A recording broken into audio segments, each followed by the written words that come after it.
The cold is a living thing.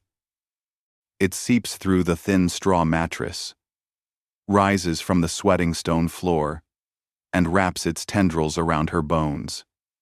It is a constant, gnawing reminder. She is no longer a queen, surrounded by the warmth of velvet and fireplaces. She is prisoner 280, a name scrawled in a ledger, a ghost haunting a cage. And beyond these walls, beyond the stench and the darkness, the guillotine is being sharpened. Its metallic thirst hums in the very air of Paris. The beginning of the end came in the dead of night, a splintering of the fragile, tense silence within the temple's walls. The sound of a heavy key turning in the lock was a shriek of tortured metal, a sound that ripped her from a shallow, restless sleep. Two officials from the Paris Commune stood in the doorway, their broad shoulders blocking the flickering torchlight from the corridor. They held a document, its official seal, a dark red blotch like a drop of blood. They were here for her, only her. Her daughter, Marie-Thérèse, clung to her, a silent, trembling shadow in the gloom. The girl's fear was a palpable heat against her side. There was no time for tears, no space for words that would be twisted and used as weapons.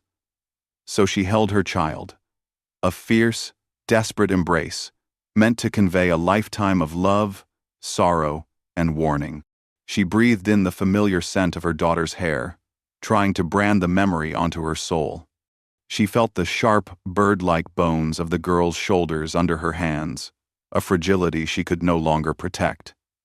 Releasing her was a physical tearing, a severance more brutal and final than any blade. They led her down winding stone staircases that smelled of centuries of damp earth, decay, and human misery. The air was cold, heavy, and tasted of rust. Outside, the carriage was not a royal conveyance, but a cramped, windowless box, a coffin on wheels. Each jolt on the uneven cobblestones of Paris was a punctuation mark in her degradation. The city she had once ruled, a place of glittering balls and manicured gardens, was now an alien landscape, a beast whose dark alleys seemed to breathe hatred. The distant, rhythmic shouts of a mob were a chorus baying for her blood. The Conciergerie rose from the misty banks of the Seine like a stone leviathan, its towers black against the pre-dawn sky. They called it the antechamber to the guillotine, a place from which few returned. The air inside was a physical assault, thick with the stench of fear, unwashed bodies, sickness, and overflowing latrines. An impassive clerk with ink-stained fingers sat at a rickety wooden desk. He did not rise. "Name?" he asked, his voice flat, his gaze fixed on the ledger before him. He knew her name. The whole world knew her name. "Marie Antoinette von Habsburg-Lorraine," she answered. The words felt foreign in her own mouth. A title from another life, another woman. The clerk's quill scratched across the cheap paper, the sound loud in the oppressive silence. He did not look up. Prisoner 280, Widow Capet. The name was a hammer blow, a calculated stripping of her identity. Not a queen, not a wife, not even Marie Antoinette, just a number, and the widow of a man they had already butchered, his title reduced to a commoner's surname. Her cell was a cage carved from weeping stone, 3 meters by 2. The walls were perpetually slick with a cold, greasy dampness that clung to her clothes and worked its way into her lungs. A single slit window, high and heavily barred, offered only a sliver of gray, indifferent sky. There was no bed, only a pile of straw that rustled with the movement of lice and God knew what else. In the corner, a bucket served as her only privacy, a source of constant, sickening odor. But the true torture was not the filth or the cold.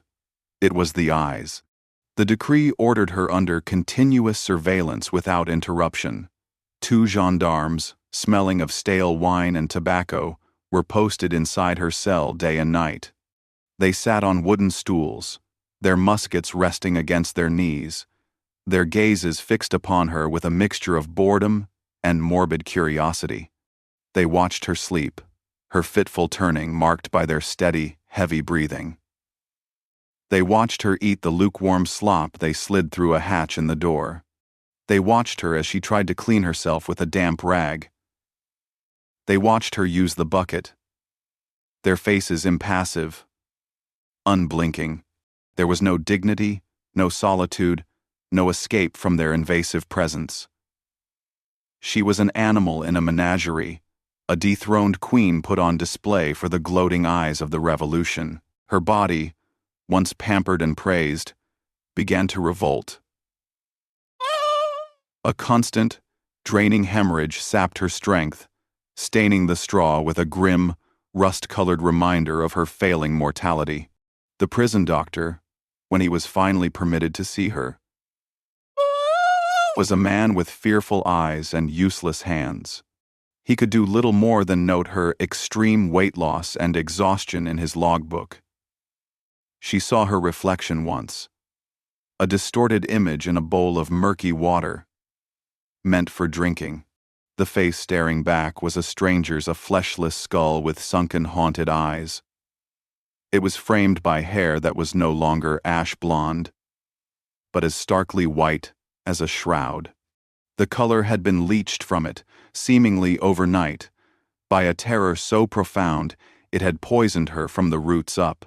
One evening, a guard, his face momentarily softened by something that might have been pity, agreed to smuggle a note.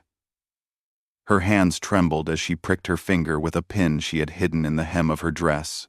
Using her own blood as ink, she scrawled a few desperate words on a scrap of paper, a message to her sister-in-law, Elizabeth. It was a cry for connection in the suffocating darkness. A final reach for a human hand. The note was intercepted within the hour. The officials brought it back, their faces lit with cruel triumph. They read her most private, desperate words aloud to her, their voices dripping with sarcasm, while the two guards in her cell smirked. She stood silent, her face a mask of stone, her last bridge to the world burned before her very eyes. That night, lying on the cold, damp straw, the guard's snores filling the small space, she finally understood. There was nothing left to hope for. The trial would be a show. The verdict was already written. The cart was already waiting. The first light on October 14th was not the gentle gray of dawn, but the greasy orange glow of a guard's lantern held close to her face. It was time. They led her from the cell, her bare feet slapping against the cold, wet stone. The corridor echoed with the sounds of the waking prison. Coughing. Distant groans. The clanging of iron doors. They weren't taking her to an execution, not yet. They were taking her to a performance, and she was the star attraction. The great hall of the Conciergerie had been transformed. The air, usually just damp and cold, was now thick with the heat of packed bodies, smelling of sweat, cheap perfume, and a palpable, collective malice. It was a theater of vengeance, and every seat was filled with Jacobin loyalists. Their faces, a blur of reds and browns in the torchlight, stared at her with a uniform hunger. On a raised platform sat the judges, their faces stern and self-important. At their head was the public prosecutor, Antoine Quentin Fouquier-Tinville, a man whose ambition was a carnivorous thing, a man who saw justice as a simple matter of expediting corpses. The charges were read in a relentless, monotonous drone, a litany of supposed crimes. Treason. Conspiracy with the Austrian enemy, squandering the nation's treasury on decadent whims. She listened, a strange detachment settling over her. These were not her actions. They were a caricature, a monster created in pamphlets and back-alley speeches. They were lies, but they were the lies that would kill her. She had already made a cold, hard peace with that. Then came the final accusation, the one designed not merely to kill her body, but to annihilate her soul, to stain her memory for eternity. The prosecutor, his voice rising with a practiced, theatrical outrage, accused her of committing incest with her own son, the young Dauphin.